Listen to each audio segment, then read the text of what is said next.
So good afternoon, everyone. Let's start the session. I hope I'm audible to everyone. Yeah.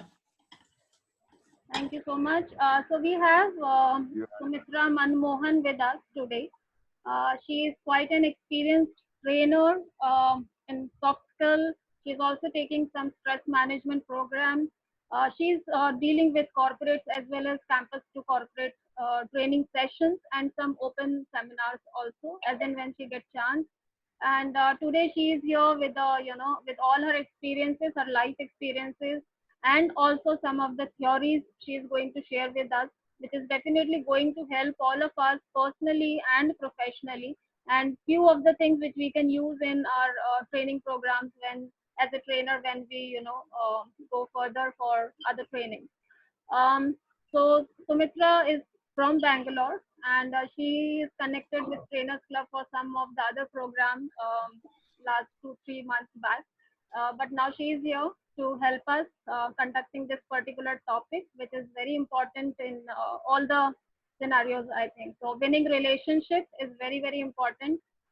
Thank you so much, Sumitra, for preparing this topic. And I'm sure that in an hour, we will be able to learn so many things from you. So now I'm just handovering it to you. You can start continuing your session. Yeah, thank you, Swati, for that great introduction. And good afternoon, everyone. Good afternoon. Or I'll actually on mute so people can write on the chat. If you can just open the chat. Okay. Is my screen visible? Yes. Oh. No. So you have to share the screen. I'm stopping my screen now. Okay. Good afternoon, Sumitra ji. Good afternoon. So I request everyone. Okay. Sumitra is maybe we have to help her because she's using Zoom for the first time, and so please be patient with her. Thank you so much. Okay. Good afternoon, everyone. Welcome to this presentation on winning relationships. Before we start, here's a little puzzle for you all.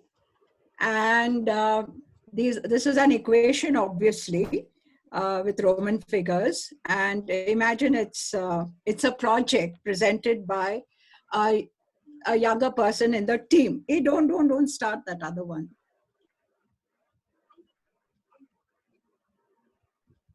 You're asking me? No. I mean, how did it go on? I didn't.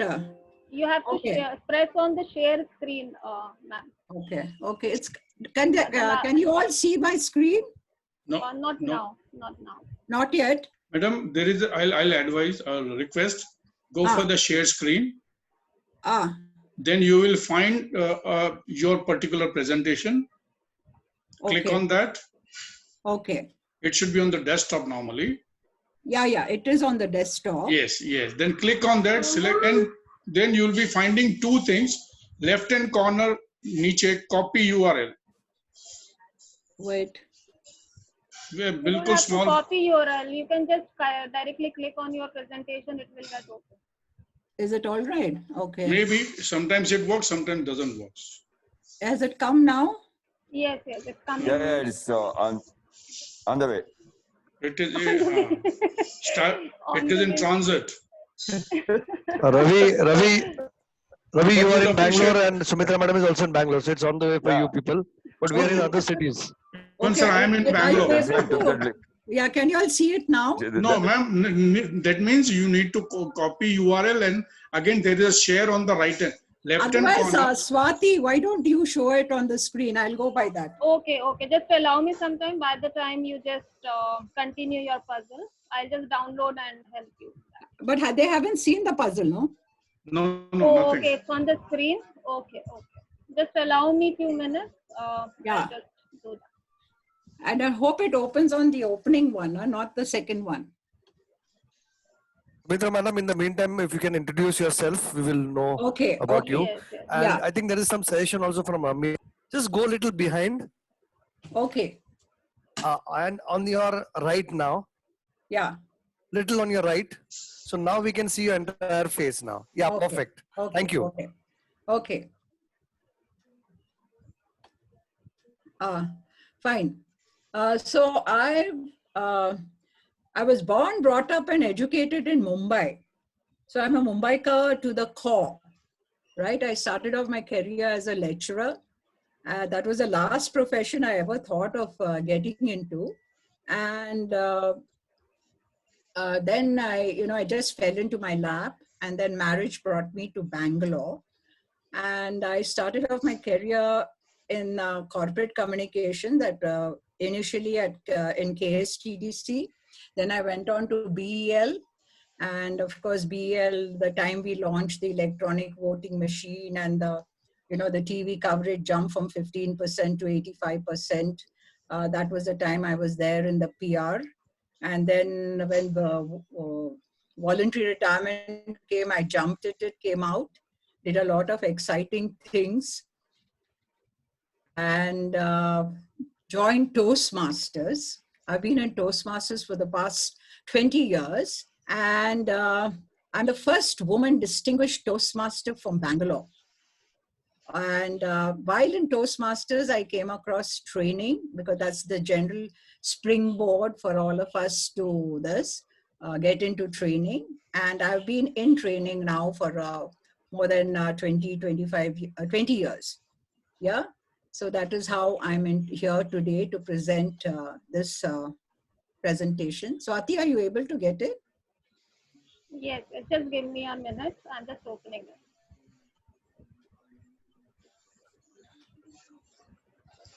By the time you can add little more. Okay. Okay. And I find any Toastmasters present here today? Anyone in Toastmasters? Can you all hear me? Yes, we can. Yes. We are hearing you. Everybody is audible. Don't worry, ma'am. Okay. Any Toastmaster present here? So, ma'am, good afternoon. This is Monali here. I am actually planning to join one. I'm just in the shifting process right now. I'm not able to shift because of the lockdown. And I am currently in Ahmedabad, but moving to Pune. And as soon as I go to Pune, I'm going to join a Toastmasters club. I'm really wanting to join one. Do join it, because especially as trainers, it's of great help. One is how to present. And the most important thing, the most important thing is the feedback part helps you a lot. That becomes your forte, and that's very, very useful in training, right?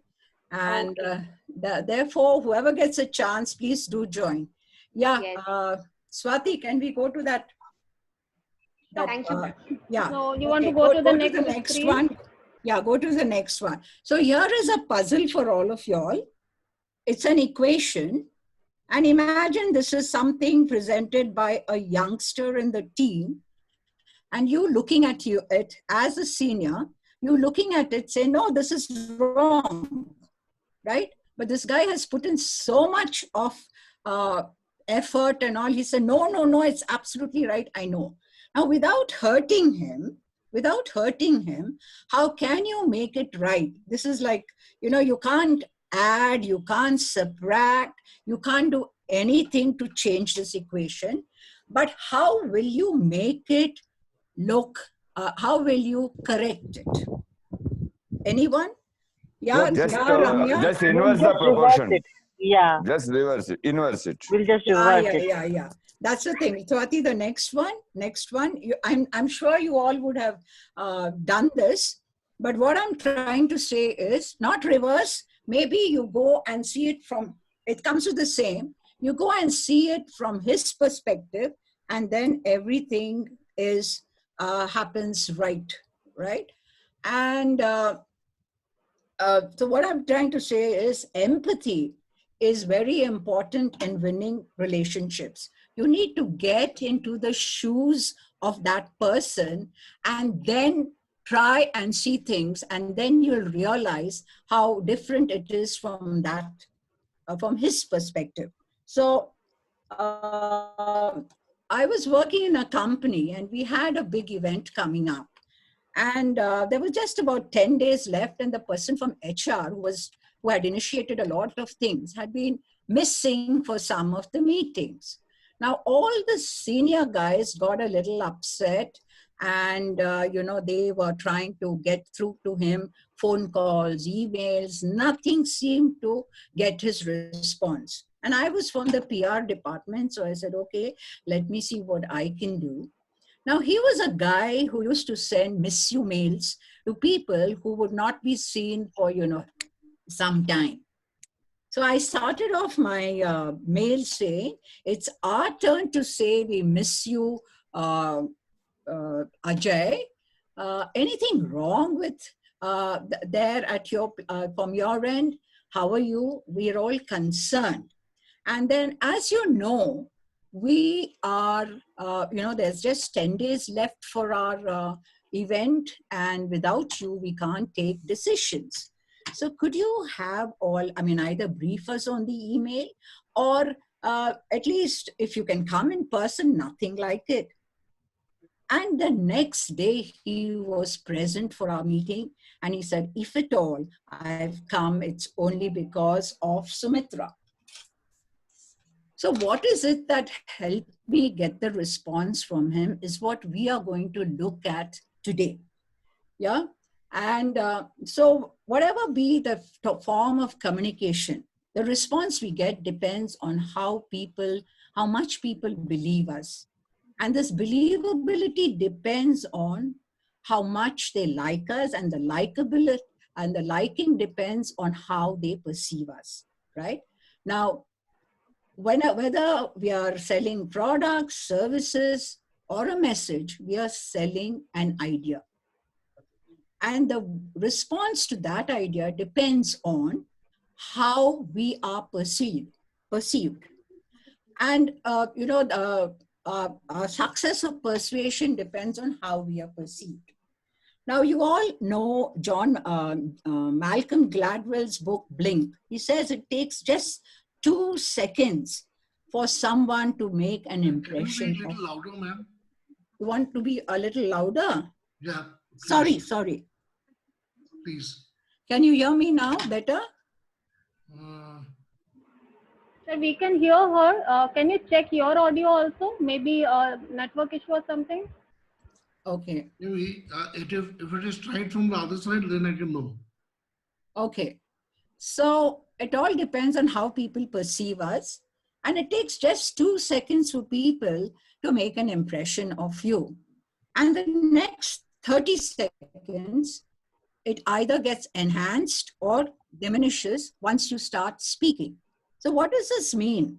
That our appearance is very important when we are first seen by people or perceived by people. So that is why appearance is very, very important. The way we dress, the way we groom ourselves. There are many people who feel grooming is not important, right?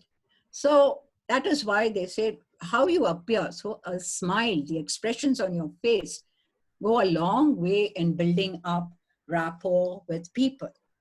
Now, why does this happen? Because that initial processing of the understanding happens in the subconscious level, what we call the first brain. And then the message goes to the logical brain, and then we are accepted. Now, there is another factor. There are 3 elements that go into making our communication better. We all know, yes. Swati, just go on to the next slide.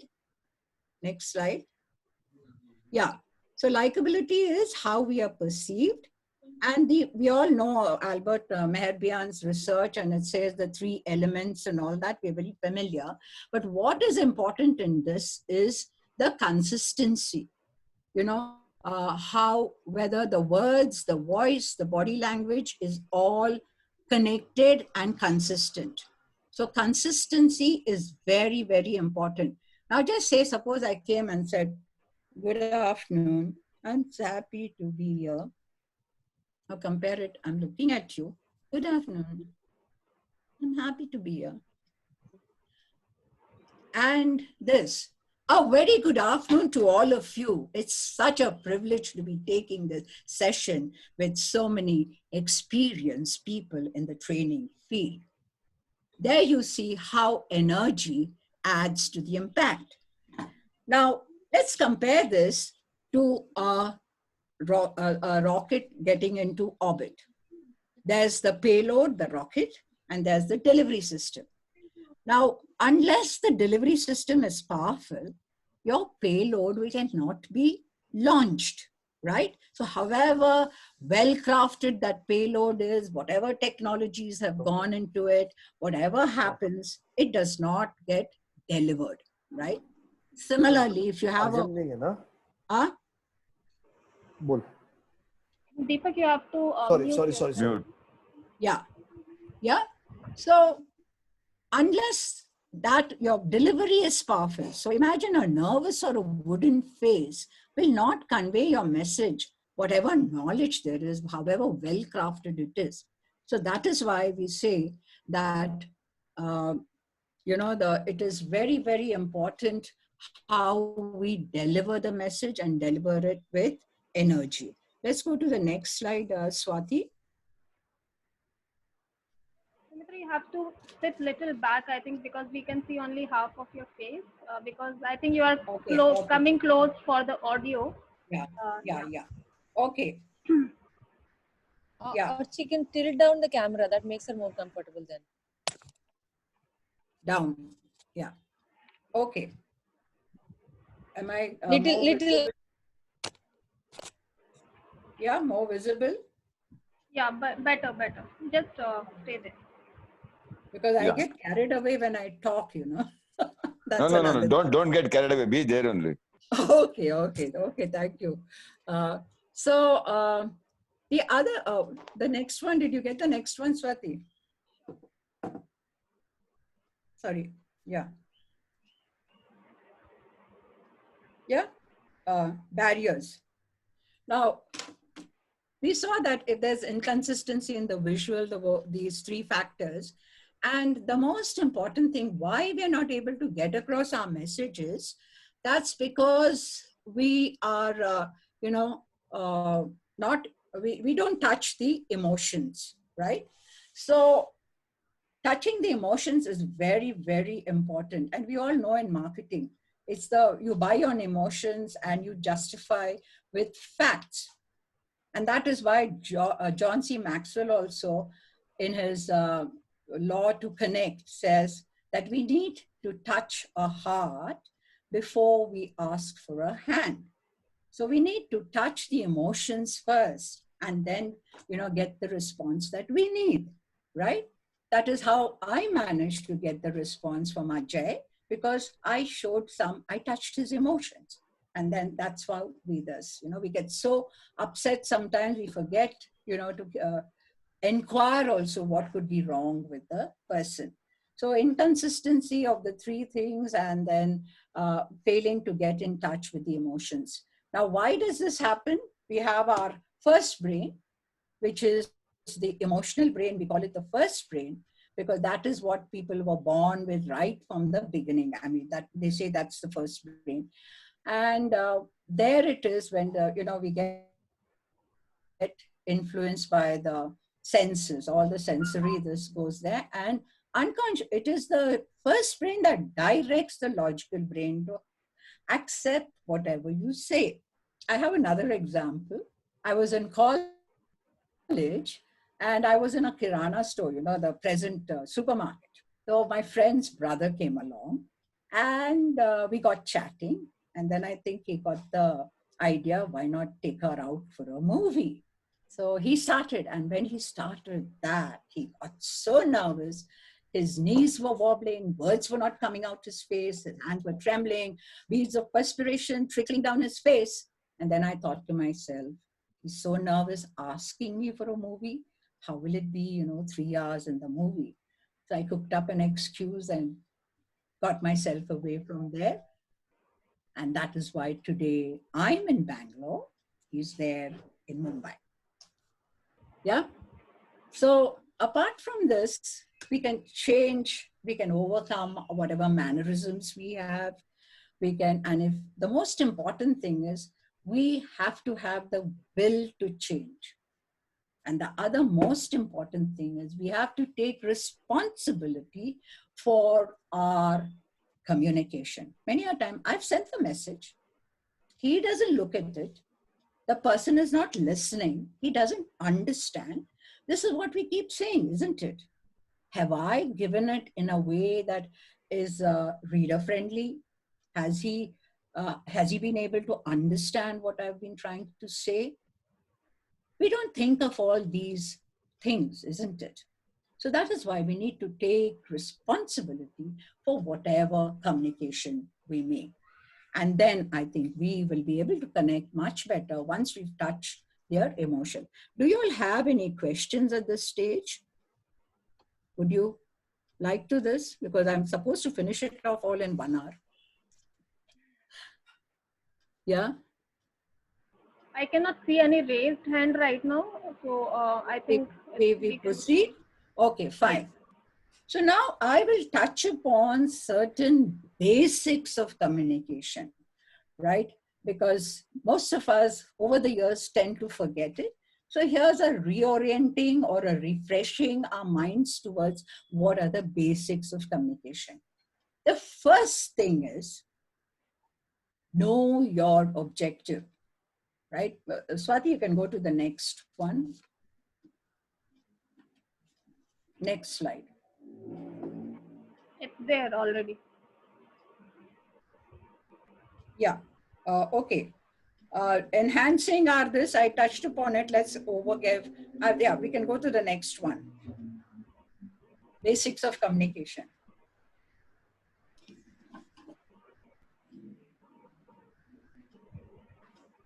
Can you see that? Yeah. Yeah. So the main thing is, first we need to ask ourselves, why am I communicating? Or why am I talking? In fact, there was this executive would have this tent card on his table, WAIT, meaning, why am I talking? So you must know what you want to achieve through your communication. It could be a phone call. It could be making a report. It could be briefing your team members, anything. What is it that I want them to achieve? Once you know your objective, then your communication gets a focus. It gets some direction. Now imagine when you're taking a briefing, you should just ask the person, what is it that we want it for? Or what is it that we want to achieve? Then don't you feel when you're collecting the data, you're doing the research, you get some direction. You don't go in all directions, right? So that is why the first thing is you focus. You get focus, right? And we have this temptation of cramming in as much as we know. Or we want to show what a lovely, flair of language that we have, isn't it? So that's why I always say this is one mantra for communication. We communicate to express and not impress. Keep it in mind. So what is that key idea you want to communicate? A public speaking champion, world champion of public speaking, Ed Tate, has said that before you start a presentation, before you start collecting the material, get your message in a sentence not more than 10 words. And that is your key message. And that is how you proceed from that key message. And around that key message, you build up your communication. And that's how you can connect with your audience, get their attention. And, because sometimes at the end of the whole talk, you get a blank look on the face. There's no reaction. So this is why, because there's no key message. There are several messages being thrown around and they don't know what you want to convey. Now that we know how to craft our message, the next step is, it's there on the slide, who am I talking to? Who is my receiver, right? What happens, we're not bothered about, we don't really become conscious of our audience or our receiver. And then what happens to that is, it becomes a love letter to whomsoever it may concern. Got it? So always be conscious of your receiver. Now we know there are several classifications of people. I would like to give this example of the thinking styles. So I think we can go to the next one.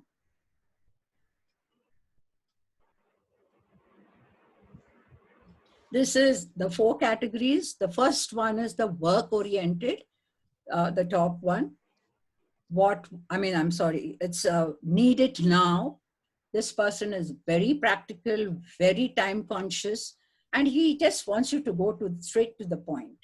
So no beating about the bush, no frills, no fancy stuff, no giving stories in the beginning, but dive in straight to what you want to get out of him.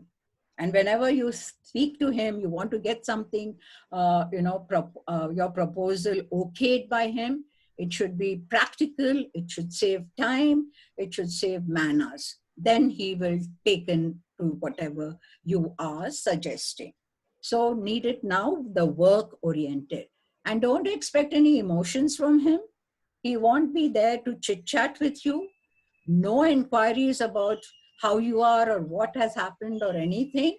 He would want the work. In contrast to these sort of people, we have the supportive type, the people-oriented type. Oh, these guys love to chat. They'll keep on chatting with you.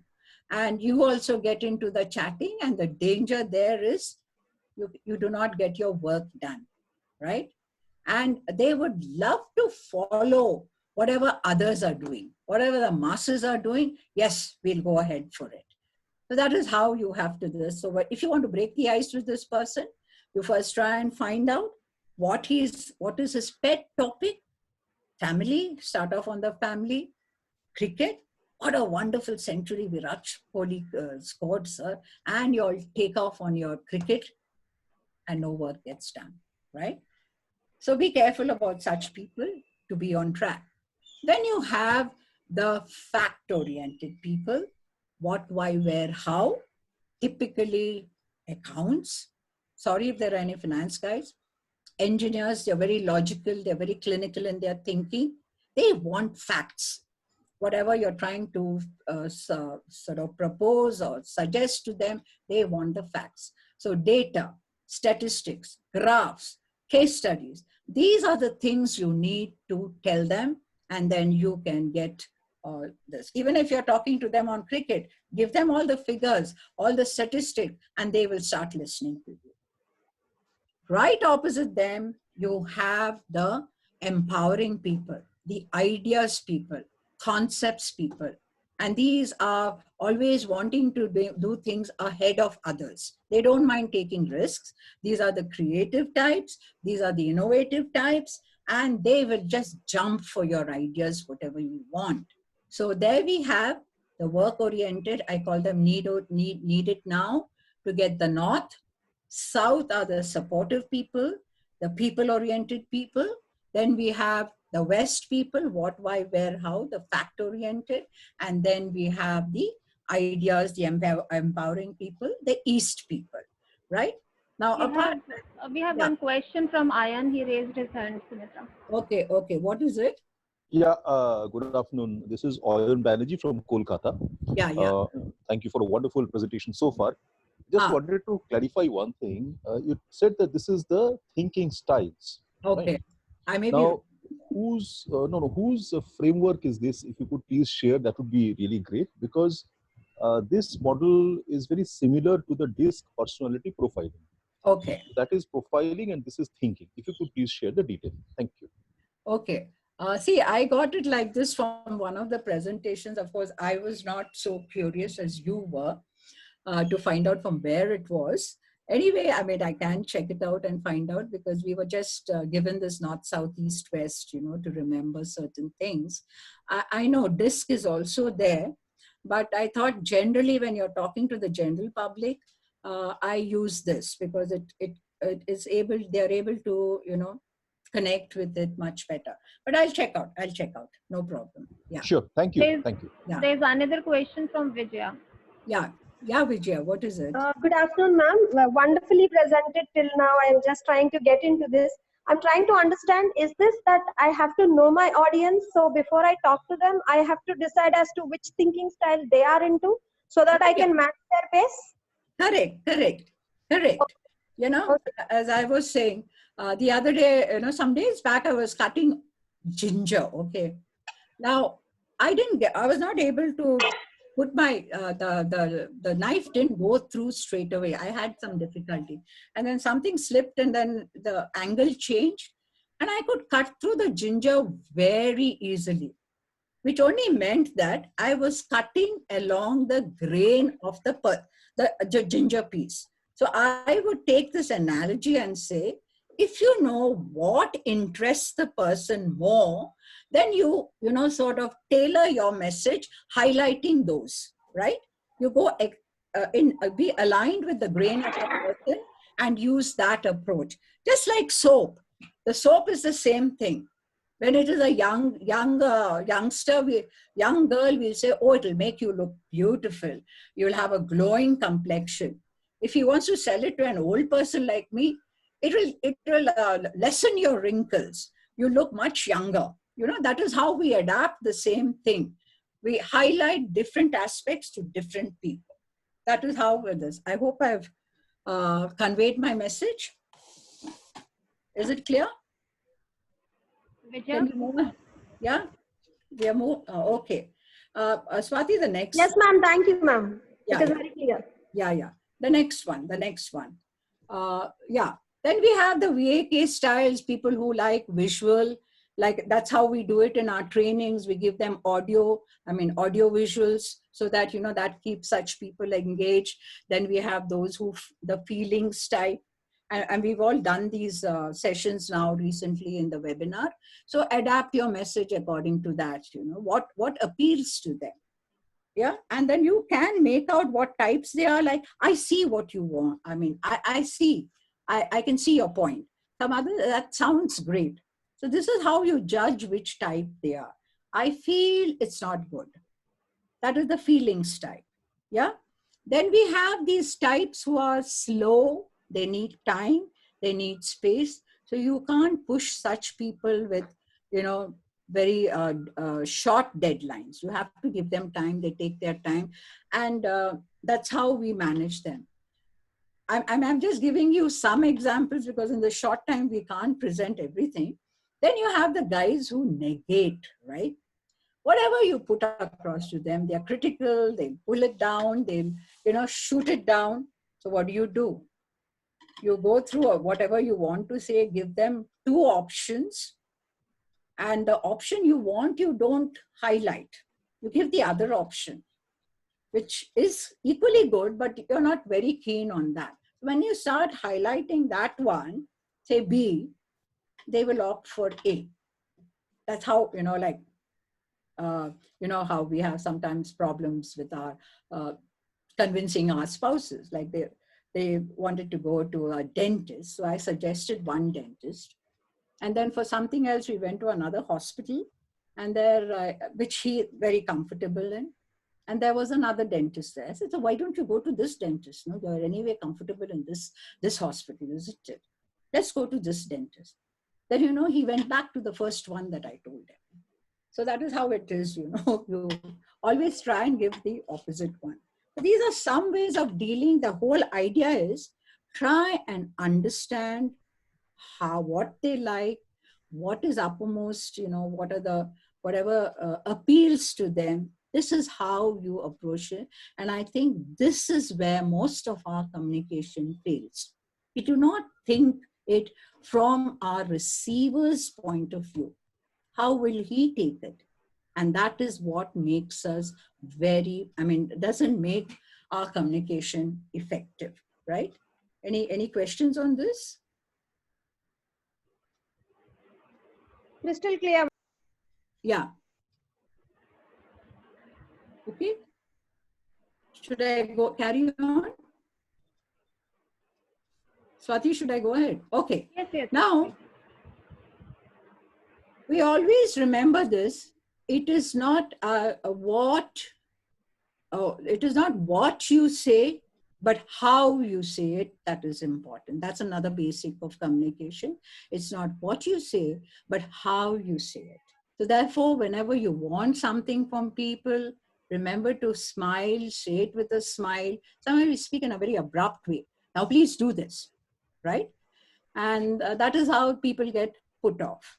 And we say, pass it to me, or something like that. It sounds like an order. Can you please pass it on?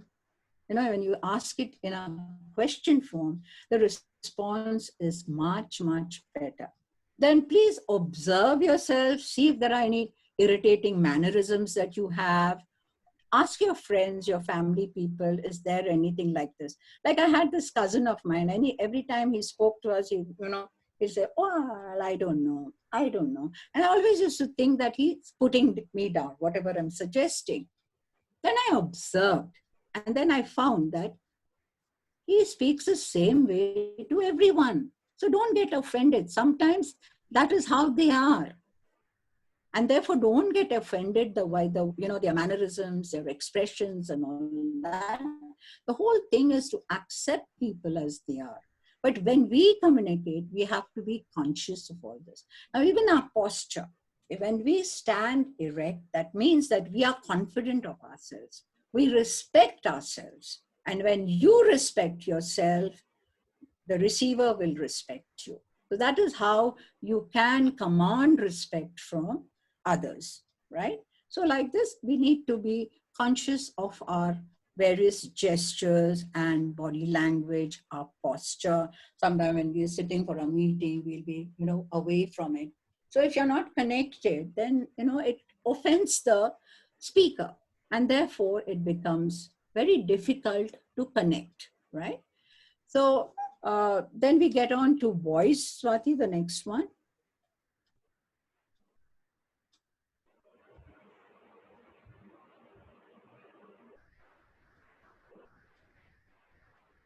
Yeah? Yeah, now, as we all know, there are these 4 aspects of voice, voice modulation, pitch, tone, volume, pace at which we speak. Sometimes we're speaking too loud, and we have to see according to our audience. If it's a small group, then you reduce your voice. If it's a larger audience, speak a little more loudly. And, when it is something, there's a sad occasion, then we need to soften our voice. And remember, even a whisper can get through, right? So accordingly, we have to adjust how loudly we speak. And also when it comes to the pace, we talk very fast, right? And sorry, go back to that one only. The earlier one. And sort of the pace we talk very fast, and people don't understand. And especially as Indians, I think we speak very fast. So how do you judge your rate of speech? Yeah. And shorter words in sad situations. Yes, at that time, that's why we need to keep on improving our vocabulary, I would say. Yes, Ayan, you've raised your hand. Yes. Yeah, may I ask a question on this, please? Yeah. See, we just now heard about the different thinking styles. Some people are abrupt and to the point. Others are very, very detailed, etc. Yeah. So should we not match our voice or our, communication with that of the customer? For example, if my boss is very, very to the point, then should I not also be to the point? If the super boss is very detailed and analytical, should I not pace my voice accordingly? I mean, I just wanted to know. Thank you. Yeah. That mirroring we use, no? Same thing. We have to match their speaking styles. And sometimes, that, of course, if they don't have an expression, you need to control your smile sometimes, because some people mistake it also. No? If you're always smiling, then what, you're laughing at me, they'll say, So that's why I said you have to go play by the ear and see what goes well with this person. That's how I would suggest. Now, regarding your pace of speech, I was there on pace of speech. So as per the Toastmaster, the international standards, normal pace of speech is about 120 to 140, some people say 160 words per minute. How do you judge your rate of speech? You take a passage, say about 200 to 250 words, slash it after every 50 words, and read it as though you would be talking. And then see how much you cover in 1 minute or 2 minutes. So that gives you your rate of speech. Now, this is very useful when you have presentations and there's a fixed time to deliver your presentation. So match it according to that. Whatever you get, you slash off about 75 to 100 words so that you have enough time for pauses. Yeah, that is how you have to do this. And we then come to the base. Then for clarity also, we have a lot of, you have to match the frequency also.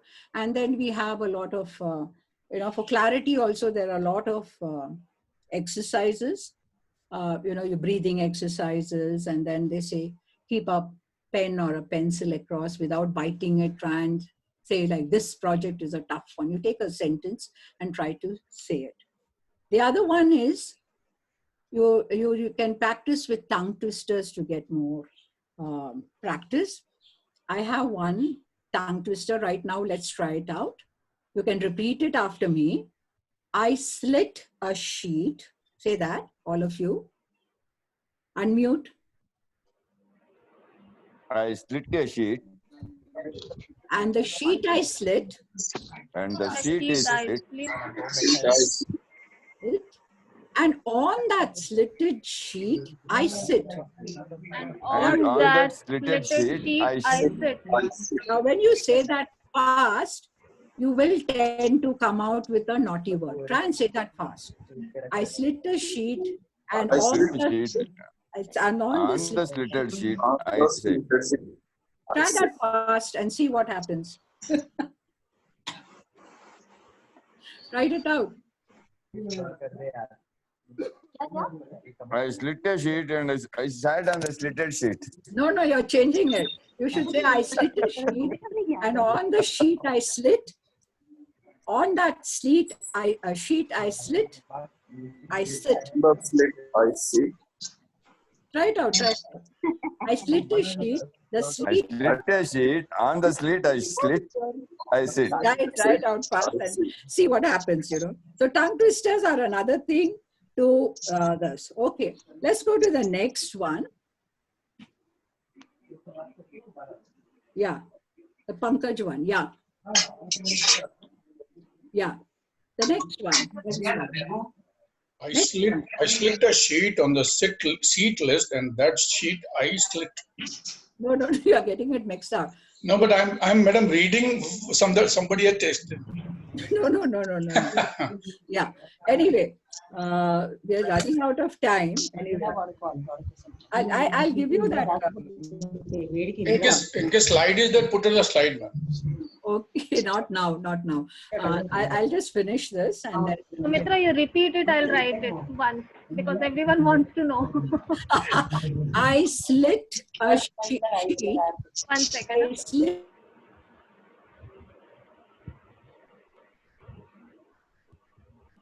The sheet I slit.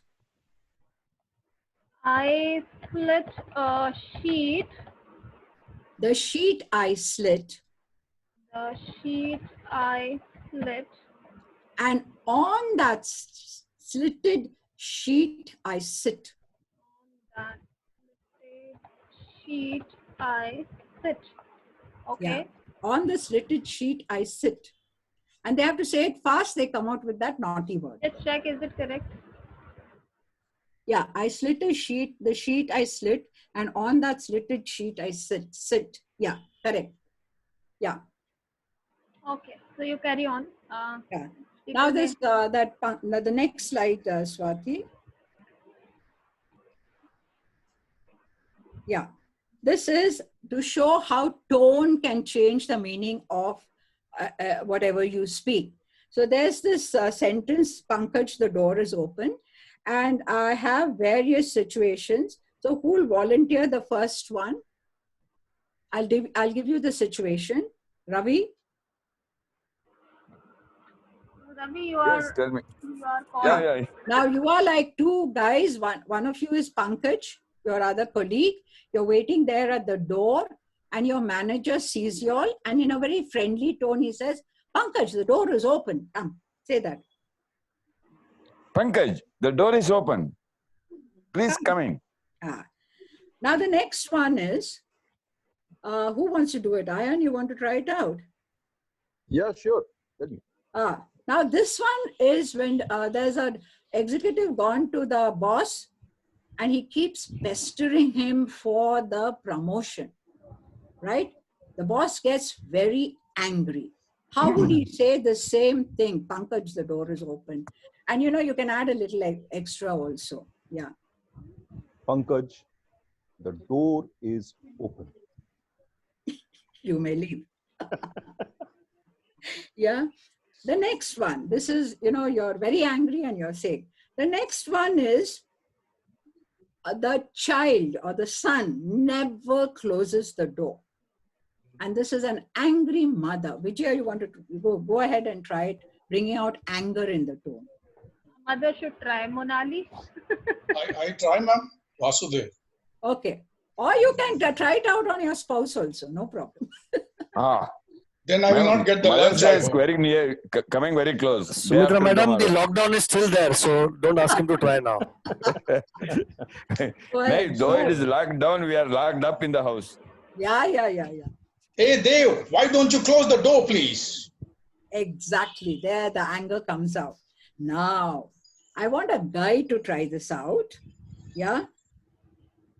The third one, I'm sorry, I went on to the fourth one. The third one, the situation is, it's a girl and the boy is trying to kiss her. So the door is open. She's very shy. How would she say that? I want a guy to do that. Speak like a woman.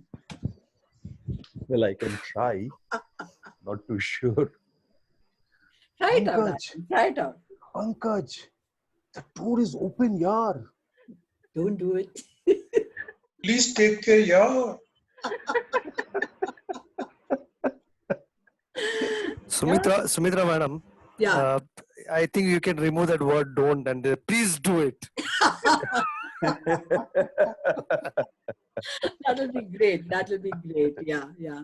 So what I'm trying to drive at, yes? It is on the lighter side what we are discussing. Yeah. Don't worry. We have to bring in some fun also, no? Yeah. What I'm trying to say, the same sentence or the same phrase, depending on your voice tone, can change the entire meaning of the sentence. That's what I'm trying to drive at.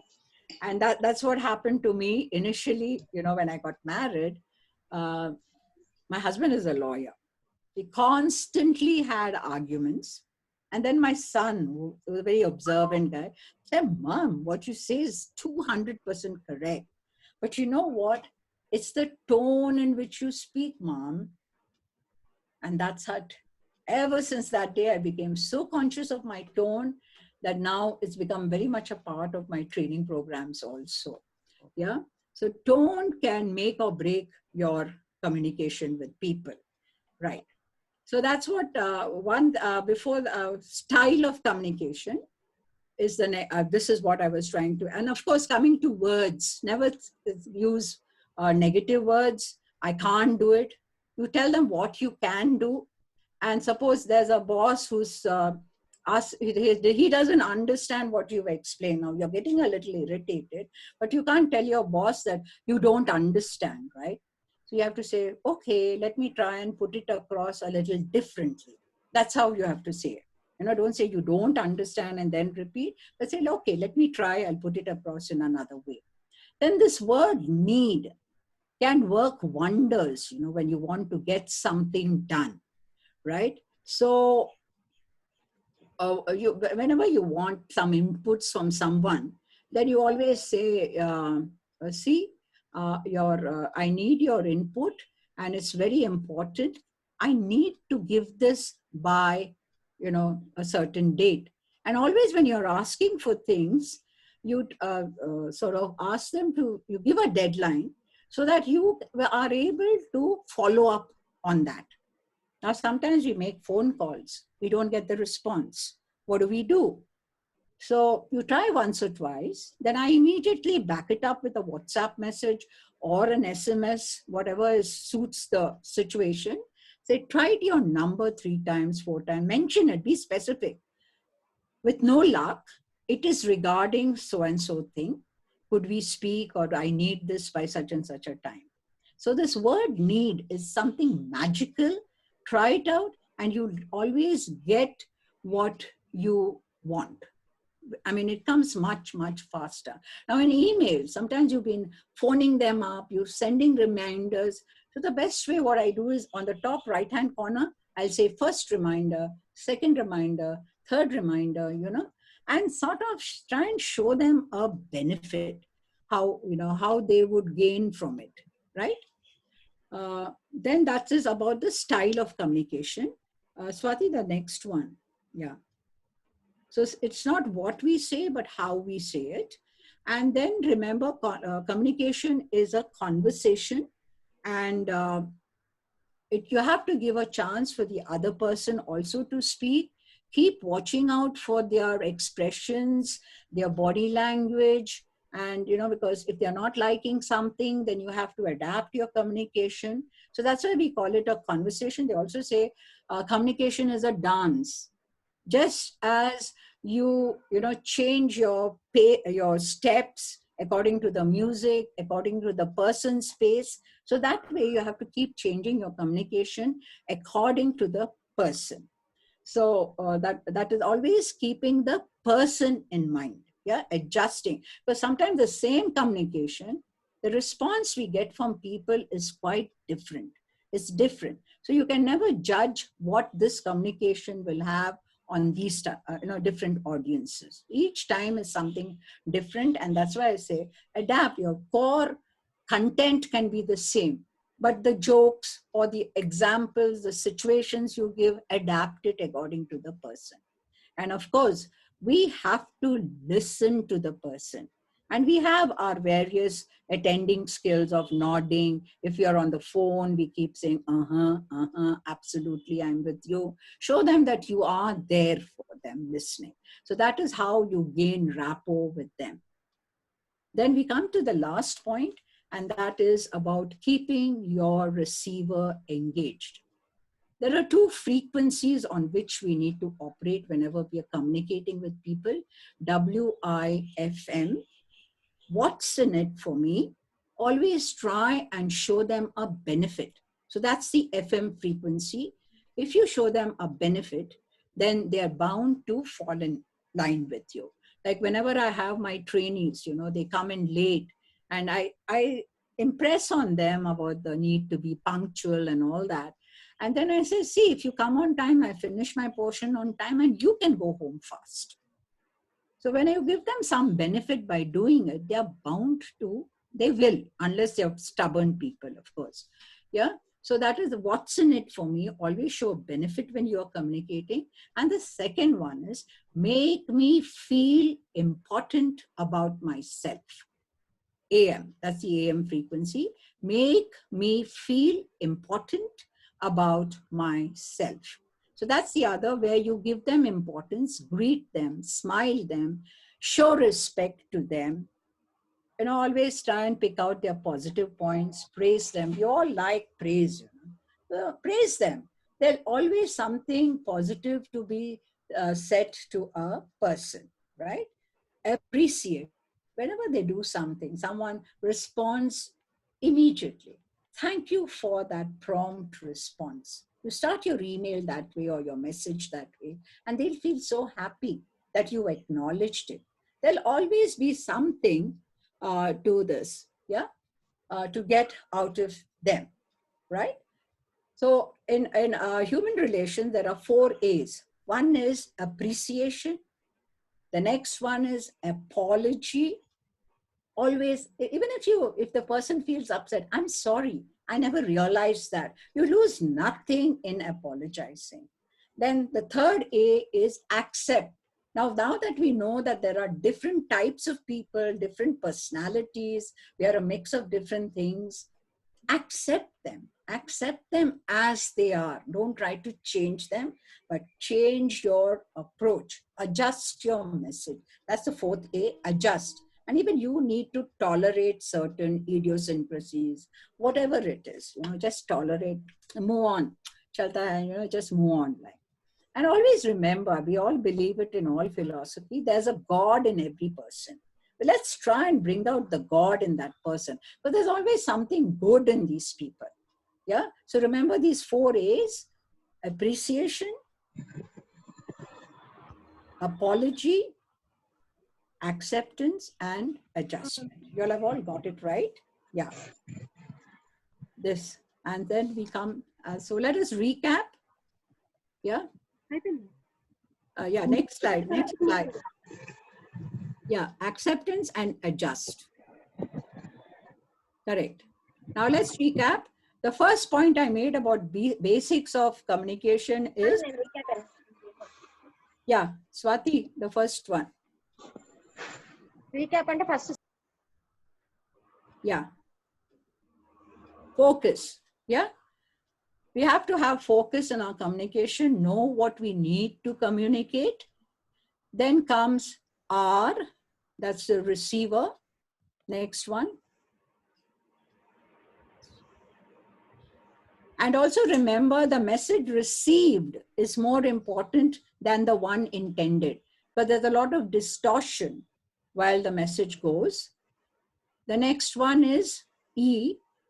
Everything we do is communication. The way, our posture, the way we sit, the things around our table, and the way we carry ourselves, the way we dress, that's all communication, and that accounts for 59%. And then we have S. That's the style of communication, S. And there's another S also, the way we start our communication. We have to start with enthusiasm, yeah? And remember that communication is a conversation, it's a dialogue. And finally, E, keep your receiver engaged. Yes, Swati, the next, yeah, E. And this gives us fresco. So let's create beautiful frescoes in our human relations and enjoy the beauty that comes out of it. Yeah. And remember, don't let technology overtake our communication. And I would like every one of you to highlight the empathy part. And I think that's the secret for harmony in relationships, harmony in the world. And let's hope you are all able to live as beautiful people. Yeah, that's my presentation. Now, let's throw it open to some questions. Swati, you can unmute them. I don't know how you want to do it. You want to ask some questions, or you want them to ask a question? Let them ask questions. Okay. So please raise hand, everyone, whoever wants to discuss something. Beautiful presentation. There are so many things. Oh, Ayan is excited. Yeah, go ahead, Ayan. Yes, yeah. Yeah. Yes, thank you once again. Excellent presentation. Learned a lot about the communication process. Now, if I recall, the topic was about maintaining the right relationships. Yes. Okay, so apart from communication, is there no other way to maintain the relationship right? If you could throw some light, please. Because what I personally believe is communication is the backbone of people management. Yeah. And then depending on that, now say sometimes when people are, there are other types who want validation. Yeah, they want validation for whatever they do. And that I've covered it in appreciation. Because it's, after all, we express things through communication. I always say that communication is the backbone of people management.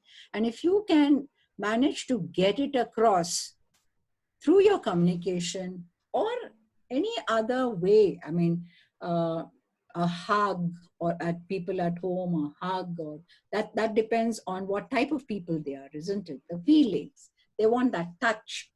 So then you have to, again, it comes down how you communicate your emotions to them. I don't know if you have any other suggestion, how else we can do it? Yeah, as a matter of fact, if I keep relationship maintenance as the focus, then yes, communication plays its role definitely.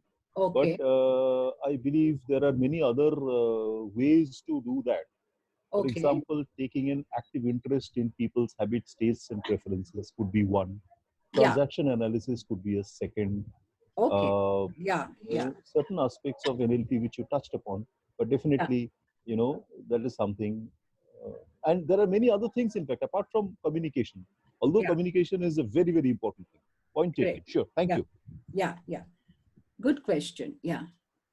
There is another question in the chat box from Arvind. He's saying that my question is, when should we forgive somebody in a relationship? I would say that, see, forgiving is sometimes, if you can think from that person's point of view, whether what was done was out of revenge or something. But one thing is, for your own, to progress for yourself, they say that if you hold a grudge, there's a big burden in your mind. You know, like what happened is, I had my elder sister, and when my son was getting married, something she said, and I was really, really upset. And every time that would come up in my mind, I held it, you know. I said, she's the elder one, let her communicate with me. Why should I do? And she always expected youngsters to communicate with her. So I don't know, suddenly I'm part of a spiritual group, and then there we were learning how to, you know, respect people and all that. So on Valentine's Day, I picked up the phone and I told her, Akka, happy Valentine's Day, I said.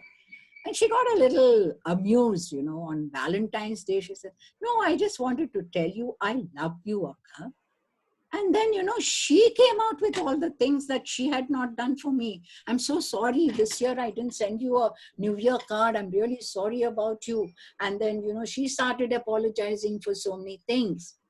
And once I said that to her, that I love you, immediately that I felt so light, and that entire grudge just disappeared. It just disappeared. Yeah. Does that answer your question? May I add to this, please, if you don't mind? Yeah. Because it's a very relevant thing. It applies to a lot of people. See, my take on this is that forgive people in all situations in life. Because if I don't forgive, they tend to sit in my head and make me a miserable person. Correct. But while forgiving, one should also change one's response the next time, so that you are on guard and you learn from the previous experience. Yeah. We always say that there should be an unconditional love and unconditional forgiveness. So now if you keep that condition, that the same case Sumitra has said, that she will call up, or One thing I would like to add it's here, like unconditional love and unconditional forgiveness will definitely work for each and every situation. That means that acceptance is there. All the 4 A's will come in picture, and you will be able to do it very easily. Yes, Ravi. I'm so sorry. Yeah, Ravi, you wanted to say something. And now he is disappeared. Ravi, you there? I think he lost the network. He'll come back. Anyone else? Yeah. Ma'am, something I realized with forgiveness is, irrespective of whom you are forgiving, once you forgive that person, there is a big burden off your head. So you have one less thing to worry about, which leaves you with more space to do something more productive. Yeah. This is something that I learned with experience. Correct. Hello. Yeah, Ravi. Go ahead, Ravi. I think he's facing some network issue.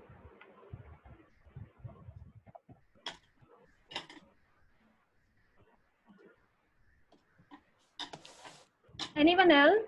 Let Ravi come back. Yeah, you there? Yeah. So, you say whatever you want to forgive, it is there in the spelling itself. You just split the word. Forgive is, you split the word for give. That is, it is always for giving. You can always give forgiveness to anyone. Yeah. Oh, that's a great perspective. Thanks. Any other questions from anyone? Okay, I can't see any raised hand right now. Yeah. All right. So can we? Yeah, correct. So Sumitra, you want to close by saying something? Yeah. Thank you, everyone, for being such a wonderful audience, so interactive, and I really enjoyed it. And I also learned things. You know, that's what happens in all these interactions. We also learn a lot of things, right? Okay, we have Viral who wants to say something. Yes, Viral. Thank you so much. Yes, Ravi. Yes. It was a very nice session. Thank you. Thank you very much, Sumitra ji. That was a wonderful session with all the real examples that you have quoted. It really relates to many things. Correct. Thank you, Swati. Really, I thank you for giving me this opportunity. Yeah. Thank you, Sumitra ma'am. It was really a wonderful session, excellent examples, and we could just relate to everything you said. So thank you so much. You're welcome. Yeah. Excuse me, Miss Sumitra ji. Yes. I really appreciate your session. I would like to ask you one question regarding if there is a wife, okay, and there is a mother-in-law. Okay. And mother-in-law is 70 plus. Okay. She has tried a lot to help her wife, and the wife is not ready to help her mother-in-law. Okay. And daily the quarrel is going on. And this is from last 15 to 20 years, right? Every time the mother-in-law has accept, apologize, forgiveness, and everything, the qualities she has tried to utilize it. But it has become a habit of the wife. Okay. And the quarrel is going on every 2 days, and it is really affecting her child, which is only 10 years old. Okay. And that the small child is looking daily that everyone is fighting into the house, right? Okay. So how long till the 72-year-old lady has to accept that lady who is in her house, right? Okay. I don't know what's her grouse against her mother. It could be that, or are you showing more attention to her mother and that's why she's getting a little upset? No, it's not like that. I'm giving you the practical case, right? Okay. As, the wife is very much polite. Yeah. With her own mother. Right. And in mother-in-law, if she's asking anything, it is just like that. Mother-in-law is interfering in each and every matter. As a mother-in-law is ahead, right? Okay. So she should be also having that sense of his own child, that whatever his child would like to eat or not. Okay. And the wife is not ready to improve herself in the what we say. She's not able to cook a good foods. Okay. Every time, and intensely she's trying to harass. Okay. Intensely. She is able to cook a good food. Then also, she don't want her mother-in-law, father-in-law to eat a good food. Okay. Mother-in-law is your mother-in-law, no? This is a real case in our family. Okay. And currently, today as well, I saw the quarrel because they are living in my society. Okay. You are not in the same house. You're not in the same house. No. Okay. They are my relatives. The mother-in-law has some grudge against her. I don't know. We'll have to, you have to find out what's the cause of it.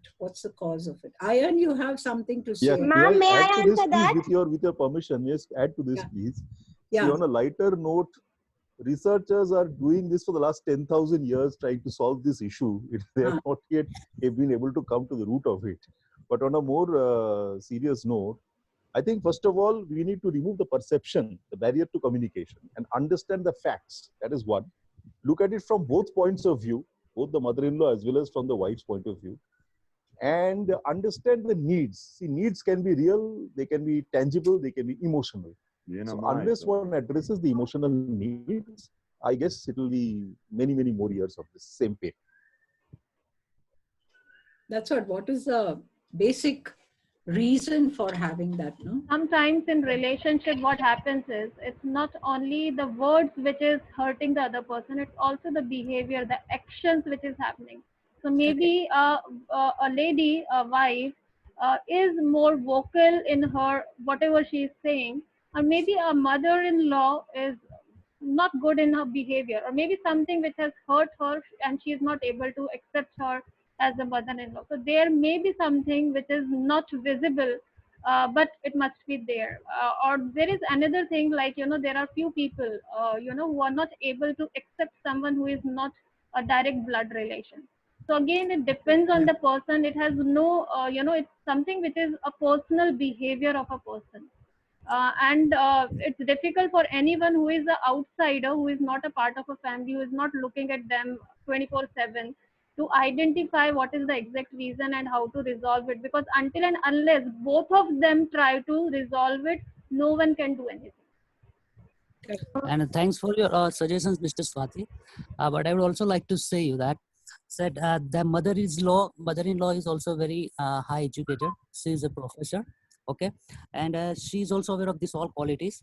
So she was aware that the lady who is coming in from the different culture, so she tried to groom her for 12 years. That mother-in-law was standing daily in the kitchen and everything to support her, to train her, to groom her. Okay, so she has tried her level best, and not only the mother-in-law, but the husband is also trying to. The husband is also doing request every time that please slow your voice. You should mold your voice. You should be so much polite. You should give the respect to mother-in-law. Mother-in-law is not never telling. That's what I'm asking saying, her. Viral. I understood. What I'm saying is, it is that she has to understand that because of this behavior, the family is, in trouble, because The whole family is suffering. The Yes. whole family is suffering. Until and unless she will realize it, it will not happen, because she has to, realize it, and it will happen sometime. Sometimes people don't realize it, and with some situation in life, they realize, oh, I am creating that, the trouble because of my behavior, and maybe it will get over. Yes, Vijay, may I answer that? Sure. Yeah. Basically, Mr. Sir, what boils down is you will have to sit both the parties separately to first understand what is the root cause. We all have a mental model in our brain, sir. Basically, whenever you see something happening in front of you, you actually pitch it back and relate it to something which happened long ago. It could even be your childhood. Maybe this so-called daughter-in-law who is there has been relating the picture of her mother-in-law even before she could step into the house to that picture which she might have seen. Maybe her mother has been abused like this in front of her grandmother or something like that. This will actually bring in a learning to you at a very young age which doesn't go. And that impacts the child to an extent where she has already had all her dal and chaku ready before she gets into a marriage, saying that I know how a mother-in-law will be. Now you'll have to look at changing this mental model for her from that point. And the same goes with the mother-in-law also. Correct. The mother-in-law feels that I am elder to her in all respects, designation-wise, education-wise, being age-wise. So she should respect me. So first you'll have to sit with both the parties separately to understand what are their requirements from this relationship and what are their understandings, as in what is their past experience about this. Once you get this into picture as to what is their condition right now and what do they need and what are they looking for, it will actually give you a more clear picture as to what you should address first. If the communication is bad, why is it so? Why does the wife speak like that? If the mother-in-law is treating ill, then you should sit with the mother to understand as to where does this come from? Where is she relating all this to? Has she been abused when she was a daughter-in-law herself? Or she is expecting something different from the daughter-in-law now? The mother-in-law is expecting nothing, just normal things which every wife should do. Yeah, I would like to add to right, sir. But understand one thing, sir. Every time someone speaks something is not what they actually want to say. There are some unarticulated needs, as in while you sit with them, not just by talking to them and taking a survey like, tick mark, yes, no, won't help. You will have to literally sit with them for 2-3 hours to understand as to what exactly they need, which they also don't know. So this is called unarticulated needs or requirements. Once you understand what those are, accordingly, you can actually convince both the parties individually first, then let them sit together. It will be a little tedious exercise for you, asking them to jot down, okay, what do you expect from this relationship? What is wrong with what is happening right now? What changes you want? Let both of them write them, because both of them are educated, like you just said. And this will actually help to clarify a portion of it first. And bringing this initiation into their lives, slowly, steadily, might take some time, but it will gradually come down for you.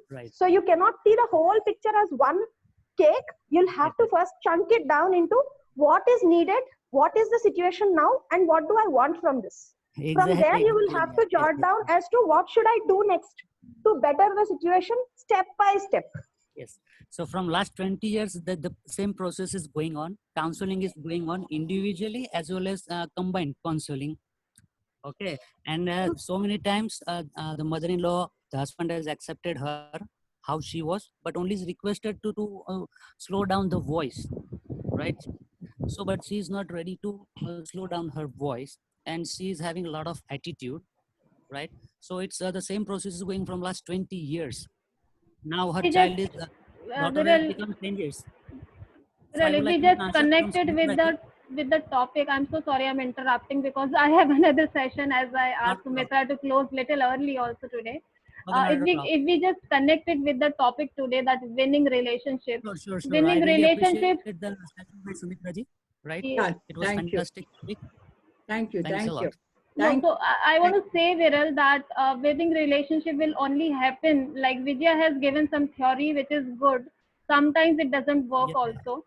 That as you said, the consultation is happening, we are speaking, because the acceptance should come from both the parties. Even if sometimes we know the root cause, the parties are not accepting the other person, and that's why they are not identifying the solution only. Even if the solution is there, they don't want to accept it. Right? So the first thing is they have to accept each other. Until and unless they accept each other, the thing will keep on happening in their whole life. So the another way people identify in most of the families, they started living separately. So that's the best way. Sometimes people identify it as a solution. I'm not suggesting it. I'm just saying that the families identify the solution, that maybe living separately, or maybe two same family will neutralize themselves in two different families. So here the acceptance is very important from both the parties, even if the consultation or counseling is happening, if the things are not getting resolved. Yes, Swati, one point I'd like to say, find out whom they listen to, whom they connect with. So maybe get that person to convince them. That's what I would suggest. They'll have someone with whom they connect, isn't it? So if that person can advise them or suggest to them something, maybe at least they'll start opening up. That's what I feel. Right. Very good answer. I personally feel that the mother of the daughter-in-law would be the great help over here. If she comes in and understands, make her daughter to understand what exactly the scenario is, that would really help the daughter-in-law to understand her mother-in-law. Yeah, maybe like Vijaya would have said, Vijaya said in the childhood she would have experienced such a bad experience that could have remained as an unremovable scar in her mind. But that scar can be removed by the mother, one who can console her child and make her to understand. It can be 15 years, 20 years, but she is always a mother. As you only said, she is very polite with her mother. Then the mother is the only best tool here, I believe. She can really help the relationship to build. Right, but they all tried their level best, but everyone failed. They all are fed up with this lady. Okay, it was nice discussion. Yeah. Thank you. Only luck. Yeah. Yeah. Thanks a lot. Thank you so Thank much, you. Thank you, everyone. everyone. Yeah, thank you, Thank you all. everyone. Bye, everyone, and thank you. Thank you. Thank you, Swati. Thank you. Thank you, Sumitra ji. Thank you, everyone, Thank you, for Sumitra. participating and closing the session here. Thank you so Okay. much from Trainers Yeah. Club. This is Dr. Swati signing off. Yeah. Thank you. Thank Bye, you. everyone. Bye. Bye. Bye. Bye. Thank you. Nice session. Thank you, everyone.